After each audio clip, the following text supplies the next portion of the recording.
If you are not utilizing color prompts in your AI artwork, you're missing out on a powerful artistic tool. Colors are an essential component of any visual artwork and key to the mood of your image, and you have more control over the colors than you think. In this video, we'll explore how AI understands color and the best practices for prompting the colors you want. You can create vibrant landscapes or stunning portraits. Let's explore how you can level up your AI artwork with the right color prompts.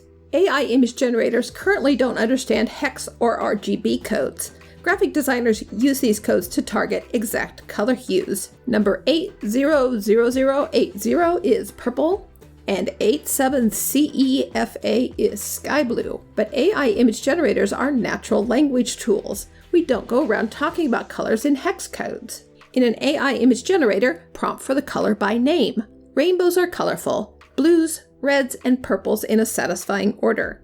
Start with these colors of the rainbow: red, orange, yellow, green, blue, indigo, and violet. But these basic colors aren't the only colors you have to work with. There are hundreds of different colors that the AI image generators recognize. Believe me, I've tested hundreds of color names in Midjourney and Leonardo. There's a link to a style reference guide in the description below that lists all the colors I tested. Believe it or not, the list is far from complete, and I'm sure I missed a ton of colors. And you can get very specific in your prompt by just using the right color label. Don't just prompt blue, prompt royal blue, cyan, or cerulean. The color created by the AI image generator may or may not equate to an exact hex code, but it will be in the right ballpark. And to make the image more interesting, the AI often adds other colors or shades of the color. I've put a link in the description below to a handy tool that shows you exactly what colors are in your image. We tend to name colors after physical characteristics of objects. An orange is orange. A lavender flower is lavender colored. And amber is the color of amber. The AI may give you the thing and the color, but if you use the color label in context, the AI usually figures it out. You can always add a few little words to your prompt to make it clear that you want the color and not the object. A lavender-colored cat removes the lavender plant from the background, and there are no eggplants to be found when prompting for an eggplant-colored sky. You can modify colors by asking for a lighter or darker shade. But there are many, many ways to modify colors beyond just using the terms light and dark. You can ask for vivid green, deep green, neon green, saturated, muted, shiny.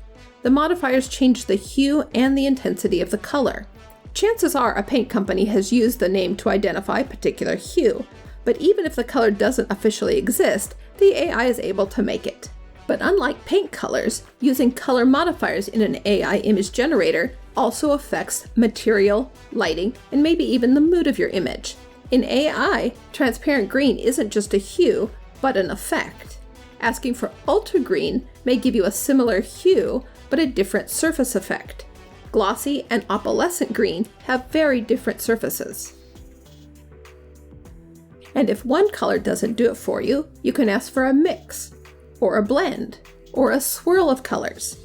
The possibilities are endless. So far, we've been talking about basic color labels, but we have a lot of different words for color.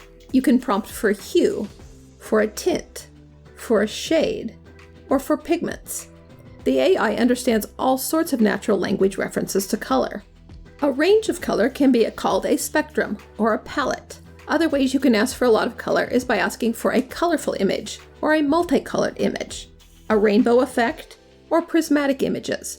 You can also talk about tone value, or color blending, or neutral colors, or chroma. The English language has a lot of words for color. You can ask for a single color, or ask for color combinations. Duotone will give you 2 colors, tritone will give you 3, and quadtone usually gives you 4. Some color words, like duotone, have a very specific meaning. If you know these meanings, you can change the whole look of your image in one word. Monochrome or grayscale will give you colorless black and white images. Selective color or color pop means something very specific in photography. You'll get a black and white image with one highlighted color. Ombre or variegated are ways of combining colors. Variegated is a pattern, usually in reference to vegetation, and ombre is a gradual color shading effect. Infrared cameras show light we cannot normally see. This results in photographs with unnatural colors, skies are dark, and trees are maybe pink.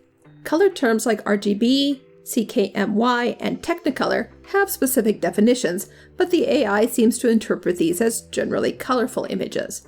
Lots of color can be exciting, but it can also be overwhelming. Sometimes it's best to use just a few colors. When artists and graphic designers talk about color combinations, they're often referred to as color palettes. Combining colors is where artists get into color theory and the color wheel. We're not going to do a deep dive into color theory, but let me give you a brief overview. Color theory helps designers choose colors that go well together. Blue and yellow go well together. They are opposite each other on the color wheel. They are complementary. When these colors are placed next to each other, they create strong contrast and reinforce each other, so they appear brighter and more vibrant. Complementary colors are often used in graphic design to add depth and interest to an image. Analogous colors are next to each other on the color wheel. This is like blue and purple. The colors often share common properties. Graphic designers use analogous colors to create a visually cohesive look. But without a punch of color, too many similar colors can look boring. So sometimes a contrasting color is added. Split complementary is a group of 3 colors. 2 are complementary colors and 2 are analogous. This is a nice balance between a cohesive color scheme and a contrasting pop of color.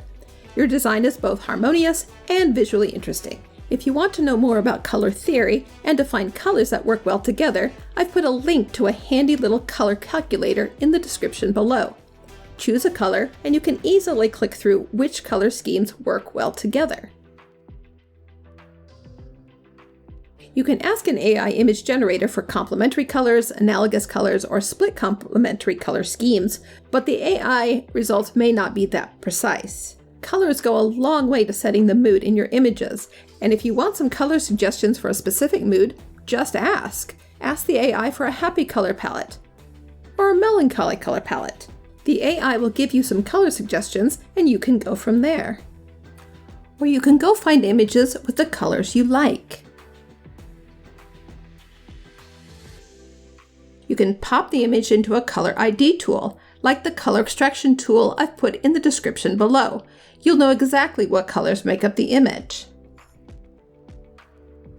And don't forget to use the image as part of your prompt. Show the AI exactly what you want. Colors are visually interesting. We can't help but look at eye-catching color. When creating AI images, don't be satisfied with just the colors of the rainbow when you can have so much more. Share your favorite color prompts in the comments below.